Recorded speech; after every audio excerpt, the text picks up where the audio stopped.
मी माननीय शरद पवार साहेब यांच्या तुतरे चिन्हावरती उभा आहे. या चिन्हावर जरी उभा असलो तरी सुद्धा मला साथ लाभते ती शिवसेना पक्षाची. मग शिवसेना पक्ष असेल, शिवसेना उद्धव बाळासाहेब ठाकरे पक्ष असेल, या सर्वांची असे जोरदार अशी आम्हाला साथ मिळत आहे. खरंच उत्स्फूर्त असा प्रतिसाद या लोकांचा मिळत आहे. इथले नागरिक असतील, मतदार असतील, या सर्वांची अपेक्षा फार वेगळ्या पद्धतीने आहे, जे आजपर्यंत कधीच घडलं नाही. त्या पद्धतीने ते आम्हाला काही गोष्टी सांगत आहेत आणि ते आम्ही नक्की पूर्ण करायचा प्रयत्न करू. तुम्ही उद्योगपती आहात, परंतु राजकारणाकडे येण्याचं कारण काय होतं? राजकारणामध्ये येण्याचं कारण मी पहिला समाजकारणी आहे, नंतर राजकारणी आहे. कारण समाजातील लोकांच्या अडीअडचणी मी तळागाळात वावरणारा माणूस आहे. जरी आज माझ्याकडे बघण्याचा दृष्टिकोन लोकांचा उद्योजक म्हणून असेल, तर मी एक साध्या कुटुंबातील मुलगा आहे आणि साध्या कुटुंबामध्ये किती अडीअडचणी असतात हे माझ्या सगळ्या वर्गमित्रांना माहिती आहे. आणि त्या अडीअडचणी मात करून मी इथपर्यंत आले. माझी तर एक स्पष्ट इच्छा आहे का जसं मी प्रगती करतो तसं माझ्या सर्व मित्रमंडळी असतील, मित्रमंडळीची मुलं असतील, या सगळ्यांनी प्रगती करावी आणि मी त्यांच्यासाठीच काम करणार आहे.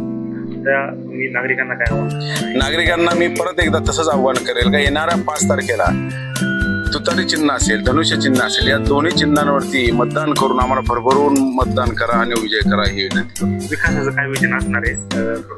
विकासाचं विजन जे आहे ते मी बोलणार नाही, पण मी करून दाखवेल. मी परत त्याच गोष्टीवरती येतो. मी करणारा माणूस आहे, बोलणारा कमी आणि काम करणारा जास्त माणूस आहे. मी या ठिकाणी येत होते, या ठिकाणचा रस्ता पूर्णपणे नारदुस्त आहे. पूर्वीच्या विकासाबद्दल मी बोलणार नाही, कारण नजरेमध्ये बऱ्याच काही गोष्टी दिसतात. पण रस्ता कसा असावा, पाण्याची लाईन कशी असावी, गटर लाईन कशी असावी, शिक्षण कसं असावं, आरोग्य कसं असावं, लोकांच्या सुखसुविधा कशा असाव्या, याच्यावर माझा पूर्ण अभ्यास झालेला आणि मी त्या पूर्ण करणारीच मी खात्री देतो. अवसरी पंचायत समिती गणामधून पंचायत समितीसाठी उमेदवार शिवसेना पक्षाचा उमेदवार आहे. माझी निशाणी धनुष्यबाण आहे. आमचं त्या ठिकाणी उद्धव बाळासाहेब ठाकरे शिवसेना पक्ष आणि शिवसेना पक्ष आणि शरदचंद्र पवार राष्ट्रवादी काँग्रेस पक्ष या तिघांची आम्ही या ठिकाणी महाआघाडी केलेली आहे आणि त्याच्या माध्यमातून आम्ही निवडणुकीला सामोरे जात आहोत. तुम्ही कोणत्या भागात फिरला? नागरिकांनी काय काय आश्वासन दिलं? आम्ही अवसरी बुद्रुक आणि गावडेवाडी या परिसरामध्ये आम्ही पूर्ण घर टू घर फिरलेलो आहे. नागरिकांनी आम्हाला रस्त्याच्या समस्या, पाण्याच्या समस्या तिथं बऱ्याचशा सांगितल्या आहेत. शेतीकडे जाणारे रस्ते आहेत, ते रस्त्यांचे फारच दुरावस्था झालेली आहे. त्या रस्त्यांच्या बद्दल त्यांनीच आम्हाला समस्या सांगितली. आरोच्या पाण्याच्या बद्दलची समस्या सांगितलेली. शेतीच्या पाण्याच्या संदर्भामध्ये त्या ठिकाणी काही ज्या समस्या आहेत. कशा पद्धतीने येत्या काळात सोडवणार आहे? तुम्ही काय सोडून दिले? येत्या काळामध्ये ना सर्वसामान्यांना केंद्रबिंदू मानून त्या ठिकाणी जिल्हा परिषद आणि पंचायत समितीच्या माध्यमातून ज्या लोककल्याणकारी योजना आहेत, त्या लोककल्याणकारी योजना त्यांच्यापर्यंत पोहोचवण्याचं काम करणार आहेत, जे आतापर्यंत कोणी करू शकले नाही. असं सर्वांनाच अभिमान वाटेल असं काम पुढील काळामध्ये माझ्यासोबत आता प्रशांत भाऊ अभंगे हे खरं तर राजकारणी नाही आहेत, परंतु त्यांचं समाजकार्य खूप मोठं आहे. त्यांच्या समाजकार्याने देखील आम्ही खूप प्रभावित होतो.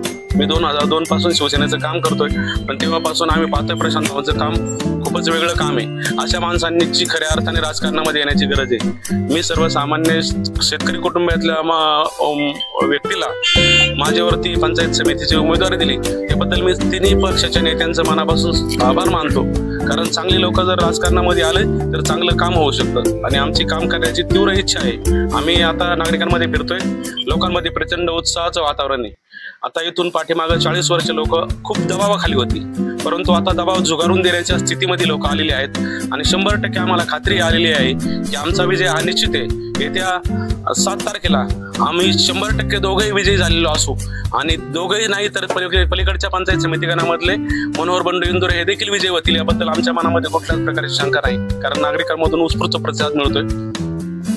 भाऊ शिंदे याच गावातील एक सामाजिक कार्यकर्ता, याच वस्तीवर राहतो. हे दोन्ही उमेदवार तुमच्या गावडेवाडी या ठिकाणी आले, काय शब्द देणार?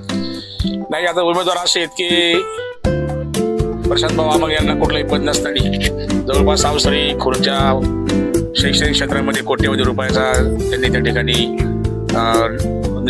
निधी दिला आणि हेच करीत असताना पंचक्रोशीमध्ये जे सर्वसामान्य गोरगरीब कुटुंब आहेत त्यांना आधार देण्याचं काम त्यांनी केलेलं आहे. तेव्हा असं एक सामाजिक कार्यकर्ता समाजसेवेच्या माध्यमातून पुढे आल्याच्या नंतर पद नसताना एवढं काम करतो आणि पद मिळाल्याच्या नंतर त्या पदाला योग्य ते न्याय देतील, रात्रंदिवस काम करतील अशी आम्हाला खात्री आहे. आणि म्हणून या ठिकाणी आता तुम्ही पाहिलं असेल गावडेवाडी फाट्यापासून विकास आम्हाला तर काय गेले 5-6 महिने विकास सापडतच नाही.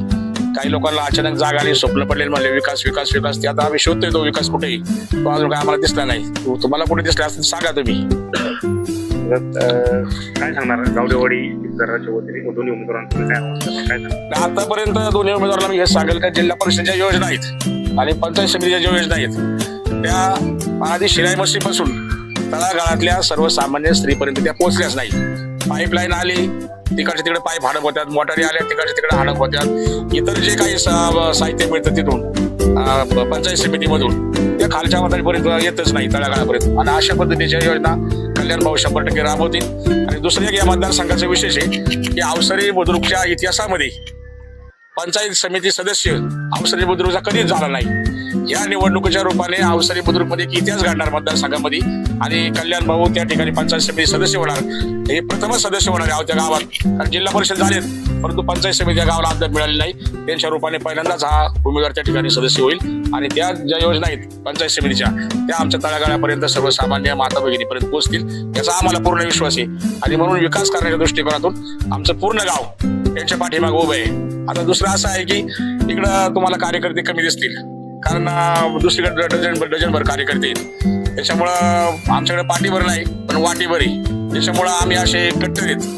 त्याच्यामुळं आमचं जे मतदान आहे ते दबावाखाली जरी असलं तरी आम्हाला माहिती आहे ते कुठं होणार आहे ते. माझ्या दृष्टिकोनातून 70 ते 80% मतदान या दोघांना गावड्यावर झाल्याशिवाय राहणार नाही याची मी ग्वाही देतो तुम्हाला.